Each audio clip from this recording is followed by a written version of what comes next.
I think आपके इस नए रोल में मेरी आपसे पहली बार बात हो रही है, तो उसके लिए आपको काफ़ी शुभकामनाएं। बताइए इस समय मार्केट कैसा लग रहा है आपको, क्योंकि एक मानना यह है कि मार्केट ओवरबॉट है, लेकिन पैसा बहुत ज़्यादा है जो चेस कर रहा है मार्केट को। नमस्कार अनुज, बहुत बहुत धन्यवाद आपके शो में बुलाने के लिए। तो हमारा ये जो व्यू आ रहा है कि market has done reasonably well. अगर आप ये साल का देखेंगे तो करीबन 15 से 17% का रिटर्न दिया है लार्ज कैप एनएसई 200 जैसे इंडाइसेस में। और देयर आर पॉकेट्स जिसमें उससे भी ज्यादा रिटर्न बन पाए हैं। गिवन दिस, हमें लगता है कि risk has got rewarded significantly. अगर हम एक आंकड़ा या मेट्रिक देखें लास्ट एक साल में, आउट ऑफ एनएसई 500 स्टॉक्स जो ज्यादातर 500 बड़े कंपनी है, वो ऑलमोस्ट 60% ऑफ कंपनीज ने एटलीस्ट 10% दिया है कंपेयर टू एनएसई 500। हमने ये डेटा लास्ट 25 साल में अगर हम देखते हैं, प्लॉट करते हैं कि कितना हाई हो सकता है, this is one of the highest number of stocks जिसमें हमें एटलीस्ट 10% अल्फा मिला है एनएसई 500। बात यह है कि risk taking has got rewarded disproportionately.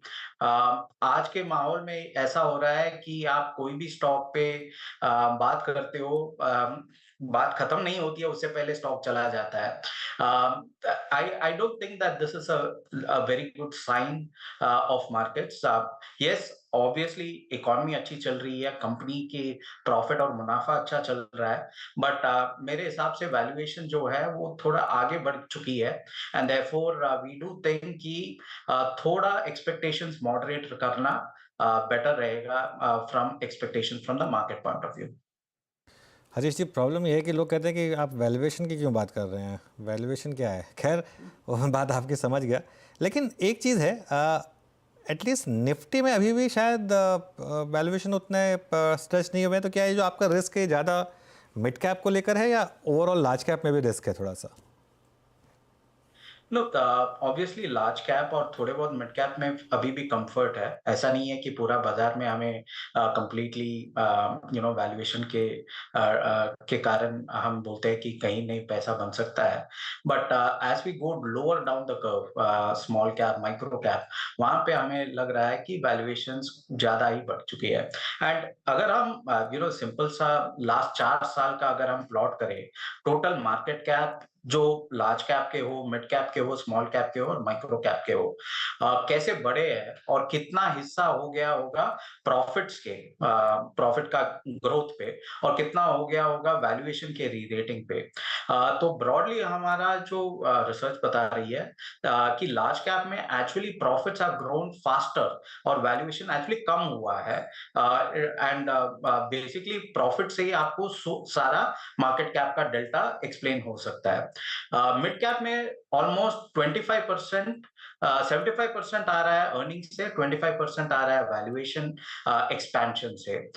ये चीज अगर हम स्मॉल कैप के बारे में बात करें तो ऑलमोस्ट 50% आ रहा है अर्निंग से और 50% है वैल्यूएशन का एक्सपेंशन से। और माइक्रो कैप बेसिकली 500 के नीचे वाले स्टॉक्स पे अगर हम देखेंगे तो ऑलमोस्ट 67% आ रहा है वैल्यूएशन के एक्सपेंशन से और सिर्फ 33% आ रहा है अर्निंग से। So broadly that gives a sense कि कितना ज्यादा एलिवेशन हुआ है वैल्यूएशंस के, especially as we go lower down the curve. And इसीलिए हमारा ये मानना है कि लार्ज कैप और थोड़े बहुत मिड कैप में अभी भी हमें वैल्यूएशंस उतना महंगे नहीं है कंपेयर टू से the small and micro caps. Okay, चलिए इसी पॉइंट पे आगे बढ़ते हैं आपके, जहाँ पे आपने कहा कि कुछ स्पेस में, आई मीन लार्ज कैप में भी, मिड कैप में भी आपको मतलब वैल्यूएशन गैप नज़र आ रहा है। इसको इवेंट्स के मद्देनज़र रख के देखते हैं हरीश जी। अब हमारे सामने दो इवेंट्स खड़े हैं, अर्निंग्स और एक बजट। और अर्निंग्स का जब नाम आता है तो सबसे पहले लाजमी है कि आईटी का नाम आपके जहन में आएगा। अब आईटी में भी हुआ क्या है, जिस वैल्यूएशन की आप बात कर रहे थे कि मिड कैप आईटी ज़्यादा स्ट्रेच कर चुका है, लार्ज कैप आईटी वनस्पत कम है। आईटी पे आपका टेक क्या है, और इस बार ही कमेंट्रीज में एक्सपेक्टेशन क्या है आपको, कैसी रही कमेंट्रीज कंपनियों की? देखिए, हमारा टिपिकल होराइज़न होता है करीबन 2 से 3 साल का। तो उस होराइज़न में हमें लगता है कि आईटी में अभी भी यहाँ से भी हमारा पॉजिटिव व्यू है। ब्रॉडली ये आई मीन हमारा जो रीडिंग है ये इंडस्ट्री का, देखिए, प्री कोविड और पोस्ट कोविड में लास्ट 3-4 साल में अगर हम देखेंगे, तो ऑफशोरिंग जो कंपोनेंट है वो बढ़ा है इंडियन आईटी कंपनीज़ के लिए कंपेयर टू ऑन साइट।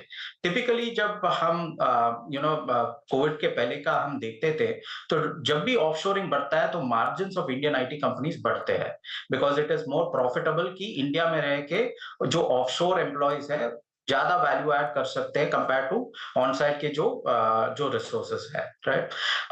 लेकिन अगर हम देखेंगे नंबर्स को कि मार्जिन्स एक्चुअली प्री कोविड से भी कम है।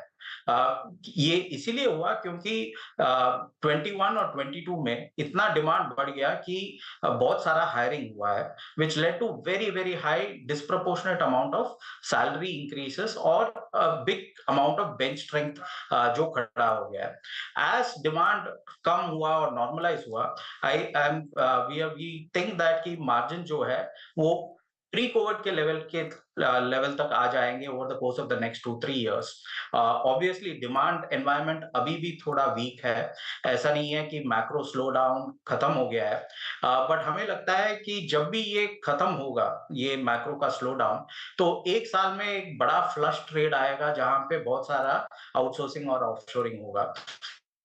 सो देयरफॉर वो 3 साल के विंडो में हमें एक मार्जिन का जो रीसेट है वो देखने को मिलेगा, और दूसरा जो टॉप लाइन ग्रोथ है वो भी 3 साल में, 1 साल में जबरदस्त ग्रोथ आएगा।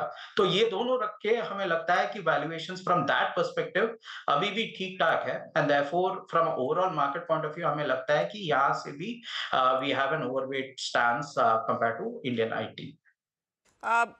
रियल एस्टेट एक स्पेस रही है जहां पर अच्छा खासा स्ट्रेंथ और काफ़ी पैसा लगा है, लेकिन करंट लेवल से क्या कुछ नया एक्सपोजर आप लेने के पक्ष में रहेंगे?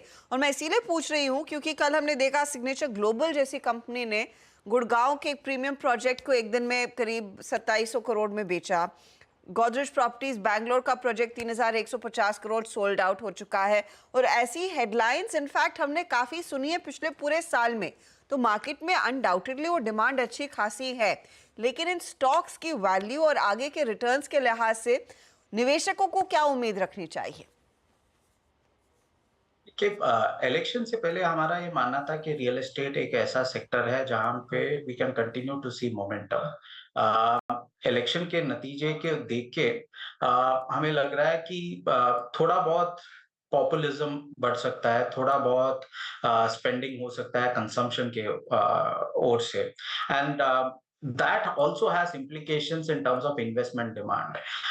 तो जो लग रहा था कि वो के शेप रिकवरी जहां पे कि ऊपर के जो इनकम लेवल्स और कैपिटल लेवल्स और वेल्थ लेवल्स जो थे, they can see disproportionate gain be it in terms of sector जैसे कि रियल एस्टेट। हो सकता है जब बजट प्रेजेंट हो, if they are moving more and more into से कंजम्पशन डिमांड क्रिएशन, तब हमें लगता है कि रियल एस्टेट जैसे सेक्टर्स एक्चुअली थोड़ा बहुत नेगेटिवली इम्पैक्ट हो सकते हैं। So therefore we have a wait and watch. Obviously stocks बहुत अच्छे चले हैं लास्ट 1 साल में, और लास्ट 6 महीने में भी बहुत अच्छा रिटर्न दिए हैं। सो इंक्रीमेंटली हम नया कैपिटल नहीं डाल रहे as far as this sector is concerned in our funds. Okay, railway और डिफेंस पर क्या व्यू बन रहा है इस समय आपका, हरीश जी? क्या आपके पोर्टफोलियो में हैं स्टॉक्स, क्या आप ऐड कर रहे हैं इन लेवल्स पर? डिफेंस पे हमारा आई मीन ऑब्वियसली देश और जो की स्ट्रेटेजिक इम्पेरेटिव है कि आत्मनिर्भरता, defence actually is doing a fantastic job as far as that is concern. Again यहाँ का सबसे बड़ा इशू है वैल्यूएशंस। अगर आप इंडेक्स देखेंगे, डिफेंस इंडेक्स आज के दिन में प्राइस टू बुक है 15 के आसपास। एनएससी कंजम्पशन इंडेक्स का प्राइस टू बुक करीबन 8 से 9 टाइम पे है। ये मैं ट्रेलिंग लास्ट 12 महीने के प्राइस टू बुक के बेसिस पे बोल रहा हूँ। 15 टाइम प्राइस टू बुक एक ऐसा एक ऐसा लेवल्स है जहां पे कंफर्ट बहुत बहुत कम है इन terms of creating reasonable long term wealth. अगले 3 महीने 6 महीने हो सकता है कि और चल जाए, but to see meaningful wealth creation from these levels over the course of the next 3-5 years हमें लगता नहीं है कि डिफेंस स्पेस में हमें इतना कुछ करने को मिल पाएगा। So therefore we have a negative view as far as defense is concerned. Similarly with railways, so हमारे पास है stocks which we have been pruning and booking profits in our portfolios. Okay अच्छा हरीश जी, लास्ट 2 हफ्ते के अगर आप developments को पीछे मुड़ के देखें तो उसमें सीमेंट में भी काफ़ी हरकत पड़ गई है, और आई थिंक ये जो स्पेस है पिछले 5 साल में काफ़ी बड़े मेगा M&As दिख चुका है। कभी कभार क्या होता है कि जब कंस्ट्रक्शन इंडस्ट्री में होता है तो आप एसेट्स को देखते हैं, लोकेट करते हैं, रीजनेबली प्राइस पे आपको मिलते हैं तो आप एसेट्स लेते हैं, लेकिन इस वक्त दूसरी चीज़ हो रही है इस इंडस्ट्री में, आप ब्लॉक्स को ब्लॉक कर रहे हैं। ये हायर लेवल्स पे सीमेंट स्टॉक्स हैं सारे के सारे इस वक्त। आप पूरे स्पेस को अगर आप रीड करें अच्छी तरीके से, आपको स्पेस नज़र आ रहा है सीमेंट को चेस करने का इस वक्त, या फिर ये एक रीजनेबल प्राइस से अपने प्रॉफिट्स को कैश में कन्वर्ट करने का? देखिए, सीमेंट का अगर हम प्रॉफिट पूल देखेंगे as a percentage of total economy या as a percentage of total profit pool, actually बहुत कम लेवल पे आया है over the course of the last 5-7 years. ज्यादा सप्लाई आ चुका है, उसके कारण प्रॉफिट्स और prices of cement hasn't really gone up, उसके कारण overall profits haven't really improved. But as consolidation जो आप बता रहे हैं कि बड़े से बड़े प्लेयर्स अक्वायर कर रहे हैं दूसरे कंपनीज को, छोटे कंपनीज निकल जा रहे हैं, we do see a bigger trend जहां पे प्राइसिंग पावर वापस आ सकता है ये इंडस्ट्री में, और इसका जो टोटल प्रॉफिट पूल है वही बढ़ सकता है। तो आज के दिन में अगर हम प्राइस टू अर्निंग्स या ईवी एबिटा देखेंगे, मेरे ख्याल से वो बहुत नीचे स्तर के अर्निंग्स या प्रॉफिट पूल पे हम वैल्यू दे रहे हैं। नॉर्मलाइज लेवल पे मेरे ख्याल से और प्रॉफिटेबिलिटी बढ़ सकता है, एंड ऑन दैट बेसिस यहाँ से भी हमें लगता है कि cement as a space both in terms of housing का हो सकता है गवर्नमेंट पे बजट में जो होपफुली अनाउंस हो जाए, as well as in terms of the broader जो कंसोलिडेशन हुआ है इंडस्ट्री में, हमारे हिसाब से both of them augur well from a slightly medium to longer term perspective. तो हम सीमेंट पे भी पॉजिटिव है इस टाइम पे। आपका रुझान कैपिटल गुड्स और इंजीनियरिंग कंपनियों पर क्या रहेगा अब इस समय हरीश जी, कंसिडरिंग L&T के मैनेजमेंट ने कुछ ही देर पहले हमसे कहा कि बड़े ऑर्डर विंस आगे आते हुए दिखाई देंगे, स्पेशली हाइड्रोकार्बन साइड पर। कंपनी ने वैसे भी एक आउटलुक FY25 के लिए काफ़ी पॉजिटिव दिया था in terms of order wins. हमने कमिंस इंडिया का बिजनेस देखा है, ये सारी MNC कंपनियां ग्लोबली भले ही थोड़ा बहुत सुस्ती दिखा रही हों ऑर्डर विंस के लिहाज से, इंडिया बिजनेस काफ़ी इम्पोर्टेंट रहा है उन सब के लिए पिछले क्वार्टर में। लेकिन क्या करंट लेवल्स पर और अपॉर्चुनिटी है इन स्टॉक्स में? देखिए, ओवरऑल कैपिटल गुड्स ऐसे स्पेस है जहां पे 3-4 बड़े ट्रेंड्स है। एक है गवर्नमेंट का जो सरकारी कैपेक्स है, दूसरा है प्राइवेट कैपेक्स, और तीसरा है रियल एस्टेट।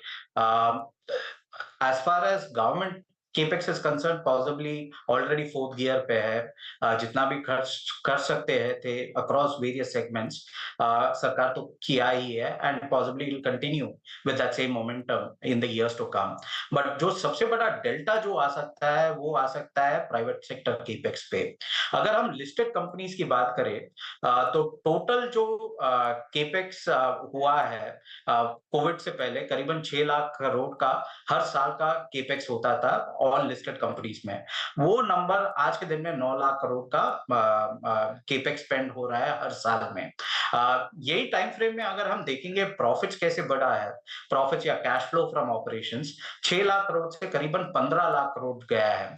तो बोलने का ये मतलब था कि प्री कोविड ब्रॉडली जो प्रॉफिट थे उतना ही केपेक्स चल रहा था। आज के दिन में प्रॉफिट बढ़ गया है करीबन 14-15 लाख करोड़ का, और केपेक्स अभी भी 9 लाख करोड़ तक का ही बढ़ा है। सो यहाँ से भी हमें लगता है कि प्राइवेट केपेक्स और बढ़ सकता है। रियल एस्टेट तो ओवरऑल जैसे कि हम बता रहे थे कि specially from a volume perspective और बढ़ सकता है। प्राइसेस शायद काफी हद तक specially in places like NCR बहुत हाई हो चुके हैं। सो थोड़ा बहुत कूल ऑफ हो सकता है from a price level point of view, लेकिन from a volume perspective real estate continues to be good. So overall हमें लगता है कि डिमांड का environment can continue to remain robust for capital goods and related companies. Again, issue यहाँ पे valuations की ही है, but I think compared to many other spaces, यहाँ पे थोड़ा बहुत at least earnings visibility है from the course of the next 2-3 years. So we have a overweight stance on capital goods and engineering. Okay, चलिए हरीश जी बहुत बहुत शुक्रिया आज